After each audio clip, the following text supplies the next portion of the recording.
an amazing experience, and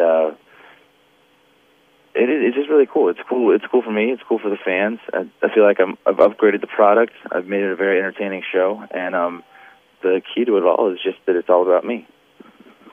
I want to talk a little bit. I have to bring this up. It's the biggest story in wrestling forever. The Benoit tragedy, because really a lot of where you are now came out of that, because you actually replaced Benoit in that match at Vengeance when he wasn't there. So your new position has kind of trickled off that, and I just wanted to get some of your thoughts on working with Benoit and that whole situation.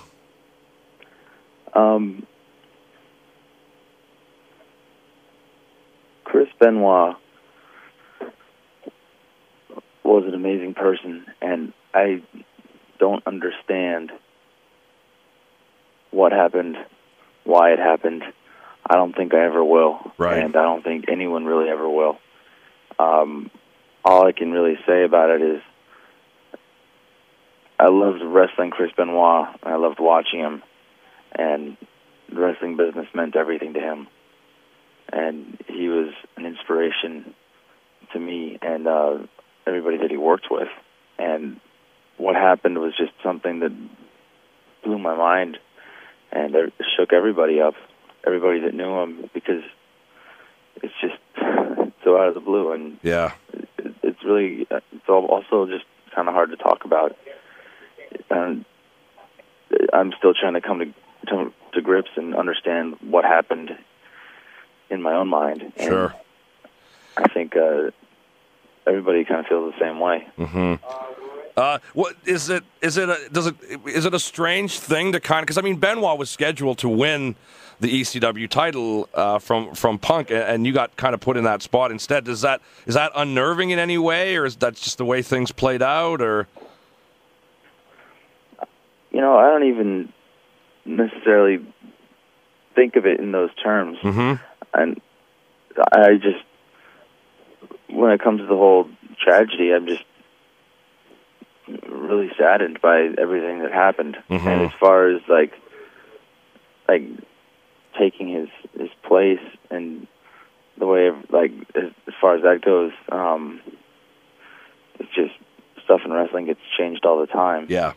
And at the pay-per-view, when he didn't show up, no one knew why he wasn't there. So at the moment, I was excited to be a part of the pay-per-view. And then, of course, I felt like crap and it felt really strange when I found out why he wasn't there and what had happened.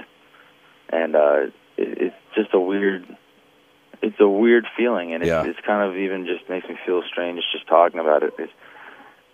I don't really know how to feel about it, and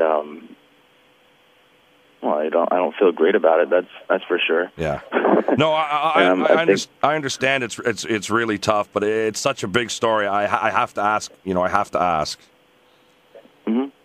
I also wanted to just get some quick thoughts on, because obviously coming out of this, and there's no way that obviously there's a very complicated issue with Benoit, and you can't just put the blame on steroids or one single thing. It was obviously a whole series of complex issues, but coming out of this, it does look like the American government is going to look into the use of steroids in professional wrestling. And I just wanted to get your thoughts on Vince McMahon's approach, because he always seems to take these things so personally, rather than kind of just trying to work with people. He always seems to think that people are personally attacking him. Well, you know what? I don't blame him, and I almost feel the same way. I mean, Vince McMahon has made wrestling and the business of wrestling his life.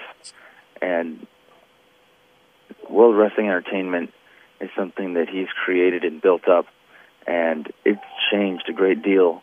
And basically, building any business is a learning experience. And Vince McMahon is a genius at the proof of that is World Wrestling Entertainment. It's this huge conglomerate. It started in like a one-room office building, and I was just at the office in Stamford yesterday, and it's huge. And we just opened an office in China. It's expanding. And when people accuse Vince McMahon of not taking care of talent or accuse his talent of using steroids, it is a personal attack, because wrestling is very personal. And to me, yeah, it's very personal. And I work really hard, and I don't feel pressure to take any substances. All I feel is a responsibility to myself and to wrestling fans to be in the best shape I possibly can, to show up and give 100% effort every time I perform. And that's what I do. And I don't really know the latest on the congressional hearings, but I have heard, yeah, they're looking into World Wrestling Entertainment. But all I can say about that is the wrestling business is different now than it was 10 to 15 years ago. Mm-hmm. And we have the most comprehensive wellness program that any professional organization has, and is run independently of World Wrestling Entertainment. And there's drug testing, and if it was just something that we were trying to like comply with the standards of society, it would just stop at drug testing, but it doesn't. We have cardiogram testing. We do stress tests.